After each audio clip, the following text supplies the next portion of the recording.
Ayan guys, tayo tulog na nga yung mga ka-roommate ko. Magmumukbang balot tayo. Bawal lang maingay, kaya simple lang tayong kakain ng balot. Dahil ang tagal ko na hindi nakakakain ng balot, kaya napabila ako ng balot para matry uli at makakain. Sa Pinas lang kasi ako nakakain na ito. Ito kasi, mahal yung mga balot dito. Pero tatry natin kasi. Balot challenge to. Okay guys, first bite. Ito, kain na tayo guys ng balot. Pero sa balot talaga, hindi ko talaga kinakain yung sisiw. Kasi hindi ko talaga siya kayang kainin. Basta yun na yung kinakain ko, yung egg lang at sabaw, tsaka yung other. Basta wag except lang yung sisiw. Hindi ko talaga siya makain. Pero masarap talaga ang balot. Lalo na samahan mo siya ng chicharon, yung kropek. Yan, marami pa. May penoy. Yan, gusto ko din yung penoy. Kaso wala ditong penoy. Balot lang yung nabili ko.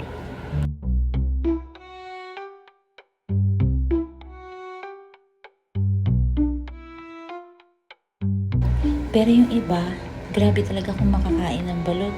Kaya talaga nila 5, 10, 8. Grabe, ang dami. Hanggang 3 lang kaya ko. Kasi hindi ko naman kinain yung sisiw. Kaya hanggang 3 yan. Depende kung talagang nag-crave talaga ako, mapapadami. Kasi nakaka-high blood din ang balot. Kaya depende talaga sa tao kung ilan ang kayang kainin.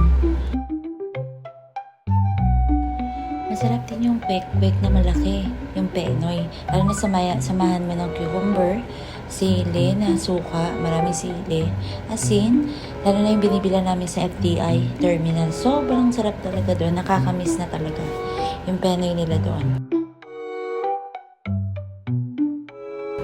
Masarap talaga pag lalo na higupin mo yung sabaw, yan ang masarap din sa balot. Yan, samahan mo pa siya ng suka na masarap, na maanghang, then asin. Yan, mas sasarap siya pag ganyan ginawa mo. Kaya,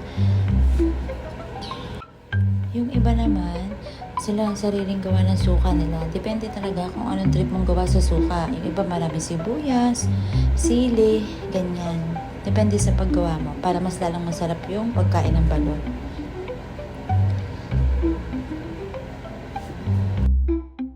Ayan guys, second bite na. At pangalawa ng kain ng balot. Ang hirap niya buksan ha. Dapat kasi may tinitignan daw yan eh. Yun sa may yun daw sa may, check mo siya sa taas. Kasi dun daw yung ano ng sabaw. Para mahanap mo siya at mahigop mo talaga yung sabaw. Yan. Tapos talagyan mo siya ng suka na may asin. Napagkasarap talaga. Talagang nakakawiling kumain ng balot. Lalo na pag marami kang kasama. Nakakamiss talaga sa Pinas. Pag kumakain kasama yung mga tropa ko. Ayan, tropa namin. Kain ng balot, penoy, iba-iba. Ayan, chicharon, at iba pa. Masasarap talaga yung balot. Lalo na pag mainit pa talaga. Yung bagong labas pa lang siya na para ibenta. Sarap talaga yan. Ngayon kasi nag-crave lang talaga ako, kaya napakain talaga ako ng sobra. Kasi tulog na nga yung mga ka-roommate ko. Kaya ako nagmukbang para matry ko ang balot mukbang. Kasi ngayon lang ulit kumakain talaga nito dahil hindi ko pa nataray. Hindi nga makabili dahil ang mahal nga dito ng balot. Benta na. Alam mo naman yung mga Pinoy dito. Pag lalo ng mga Pinoy product, mahal talaga sila magbenta. Kaya buti na lang, natry ko lang ngayon. Kasi minsan na naman tayo makakain itong balot. Lalo na pag nag-crave ka talaga.